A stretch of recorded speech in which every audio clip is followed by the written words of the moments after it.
everybody. I want to talk to you about some instructional design elements to consider when teaching in a Level 2 classroom. The first consideration for a Level 2 classroom is communication. Make sure to keep in mind that you have two audiences, both the students in front of you as well as those joining you synchronously. There are some Zoom tools that will allow your students on Zoom to feel as though they are fully participating in the class. Encourage them to unmute their microphones and reach out to you as needed during the class. You want to make sure that all of the students in the class can be heard.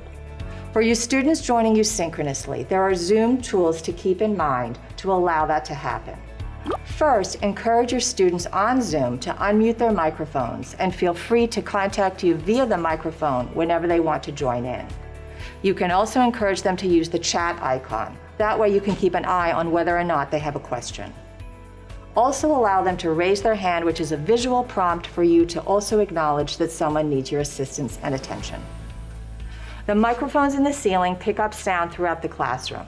That allows whatever's being discussed in the face-to-face students to be heard by those joining you by Zoom.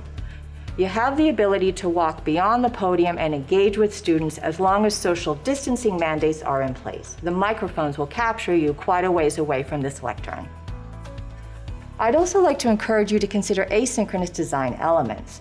That includes maybe PowerPoints, videos, those types of things that can be pre-prepared and then relied on that will free you from relying entirely on the whiteboard in real time. Including multimedia tools is always a sound pedagogical choice. You need to make sure, though, that your students in front of you are seeing the same thing as your students joining you remotely. You can do this easily. Have your video available, and then on your Zoom, share your screen. Make sure to tick the boxes at the bottom that optimize sound and visual components. And that way, when the video is launched, it will appear on the whiteboard. Your students in the classroom will have the ability to watch the video, while at the same time, because you've launched it via Zoom, your students joining you remotely will also have access to the same thing. One of the things that I like about a Level 2 classroom is that it does allow for collaborative learning. Collaborative learning, keep in mind, is one of the skills that we want to promote in our teaching. In a Level 2 classroom, the camera can have different angles, including zoom, wide shot, and tilt. That will capture those students in the classroom and allow those students remotely to see each other and hear each other.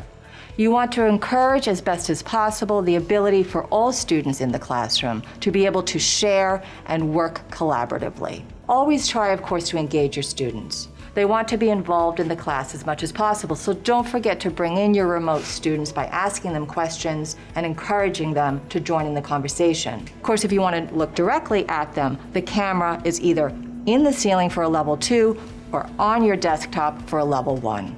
For the fall 2020 semester, there are new technologies in place, but don't let it overwhelm you. There's plenty of support at Mercy. Keep in mind, you can rely on what's most important, your pedagogy, your expertise, and your willingness to provide a learning environment in which students will succeed.